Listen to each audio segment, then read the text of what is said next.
কড়াই বসিয়ে দিয়েছি, তোকে গরম তেলে ভেজে আমি খাবো।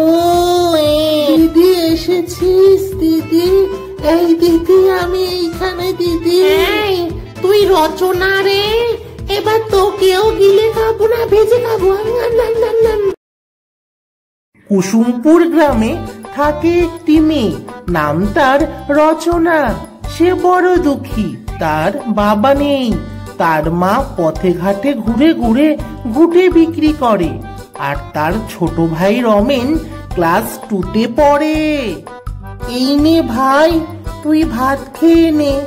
মা কাজ থেকে ফিরলে আমি মায়ের সাথে তারপর খাবো। আচ্ছা দিদি। রচনা তার ভাইকে খুব ভালোবাসে।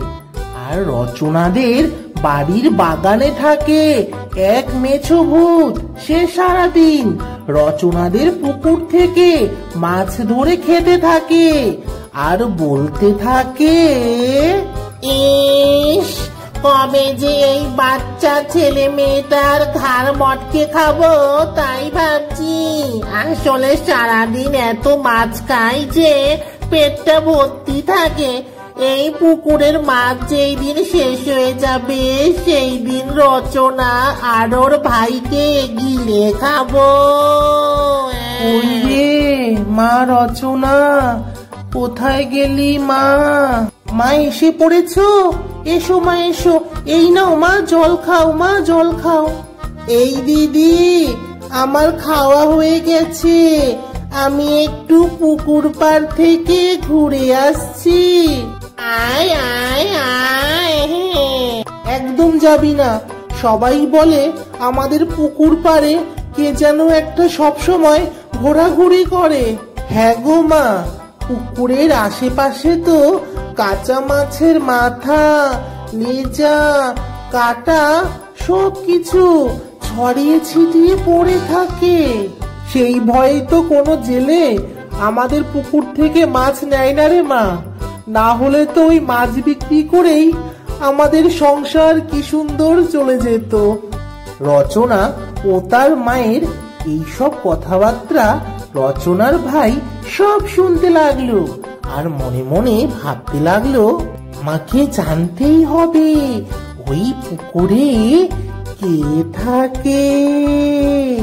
সেই দিন দুপুর বেলায় রচনা ও তার মা যখন শুয়েছিল, তখন রচনার ভাই রমেন লুকিয়ে লুকিয়ে পুকুর পাড়ে চলে গিয়েছিল।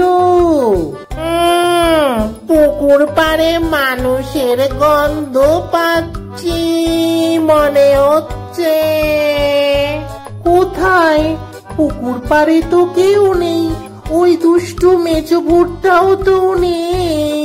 মা, ও মা, ঘুম থেকে উঠো মা, ভাই যে ঘরে নেই। আরে রচনা মা, এই ভর দুপুর বেলাতে ছেলেটা কোথায় গেল? তুমি ঘরেই থাকো মা, তুমি এত চিন্তা করো না, আমি ভাইকে খুঁজে নিয়ে আসছি। আমাকে ছেড়ে দাও, আমাকে এইভাবে আটকে রেখেছো তুমি কেন? আগে যদি জানতাম তুই পুকুর পাড়ে আসবি, তাহলে তো সকাল থেকে এত মাছ খেতাম না। আমার তো এখন পেট ভর্তি, তাই তোকে সন্ধে বেলায় গরম তেলে ভেজে খাবো। ওরে দিদি রে দিদি, বাঁচা দিদি রে দিদি রে। চুকার চুকার, তোকে আমি রাত্রে বেলায় বেসনে চুবিয়ে গরম তেলে ভেজে টমেটোর চাটনি দিয়ে মাখিয়ে খাবো খাবো খাবো। ওরে টমেটোর চাটনি রে, না না না দিদি রে, আমার বাচ্চা এই দুষ্টুটা কি করে দিদি দেখা যা। ভাই রে ভাই, তুই কোথায় চলে গেলি? রচনা এইভাবেই বনের মধ্যে তার ভাইকে পাগলের মতো খুঁজতে লাগলো। হঠাৎ করে রচনা দেখতে পেল বনের ভিতরে এক ভাঙা কুঠিরে একজন বৃদ্ধা কান্না করছে আর বলছে, আমি 2 দিন ধরে কিচ্ছু খাইনি, কেউ আমায় 2টি খেতে দেবে গো। বুড়িমার এই কান্না শুনে রচনা তো মনে মনে ভারী কষ্ট পেল। সে বনের গাছ থেকে বুড়িমার জন্য ফল পাড়তে লাগলো। এই নাও গো বুড়িমা, তোমার জন্য ফল পেড়ে এনেছি। তুমি যে বলছিলে তোমার খিদে পেয়েছে। তুই কে রে মেয়ে, আমার জন্য বন থেকে ফল পেড়ে আনলি, আর মুখটা এত দুঃখী দুঃখী করে এই বনের মাঝে কোথায় যাচ্ছে? রচনা এবার বুড়িমাকে তার মনের সমস্ত দুঃখ কষ্টের কথা খুলে বলল। আর তখনই বুড়িমা তার নিজ রূপ ধারণ করলো। তিনি হলেন বনদেবী। মা রচনা, আমি বনদেবী। আমি তোমার ভক্তিতে খুব সন্তুষ্ট হয়েছি।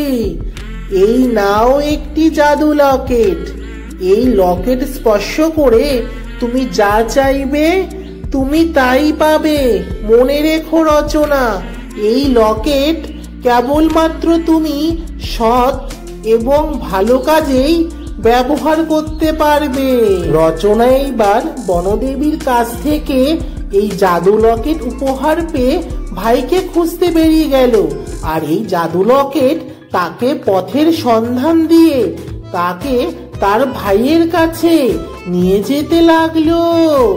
কড়াই বসিয়ে দিয়েছি, তোকে গরম তেলে ভেজে আমি খাবো।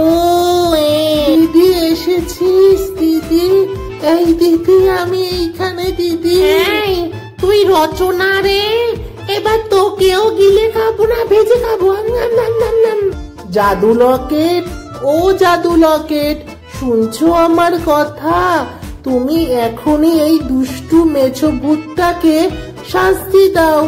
ওকে ভূত থেকে একটি ছোট্ট পিঁপড়েতে পরিণত করে দাও। জাদু লকেট রচনার কথা শুনেই মেছো ভূতের দিকে ধেয়ে গেল। এরপর তার ক্ষমতা বলে মেছো ভূতকে একটা ছোট কালো পিঁপড়েতে পরিণত করে দিল। তারপর রচনার ভাই রমেনও মুক্তি পেয়ে গেল। এরপর রচনা তার ভাইকে সাথে নিয়ে বন থেকে বাড়িতে ফিরে গেল। আমি এখন থেকে তোমাদের সব কথা শুনবো, আর কোনো কথা অবাধ্য হব না। রচনা, মারে, তুই তোর ভাইকে খুঁজে পেলি কোথা থেকে? রচনা এবার তার মাকে সমস্ত কথা খুলে বলল। তাদের সংসারে অভাব রইল না।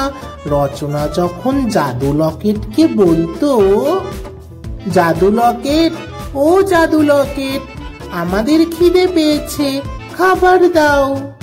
এইভাবেই জাদু লকেট তখন তাদের খাবার এনে দিত। রচনা, মারে, ওই জাদু লকেট আমাদের কত উপকার করলো। এখন তো ওই পুকুরে আর মেছো ভূতও নেই। হ্যাঁ গো মা, এখন থেকে আমরা আমাদের ওই পুকুরের মাছ বিক্রি করতে পারবো। ভাই, তুই এত কাণ্ড কারখানা ঘটিয়ে এখন আবার এমন করে পাকা পাকা কথা বলছিস। এরপর থেকে রচনাদের সংসারে আর অভাব ছিল না। এইভাবেই সবাই আনন্দ করে সুখে শান্তিতেই থাকতে লাগলো।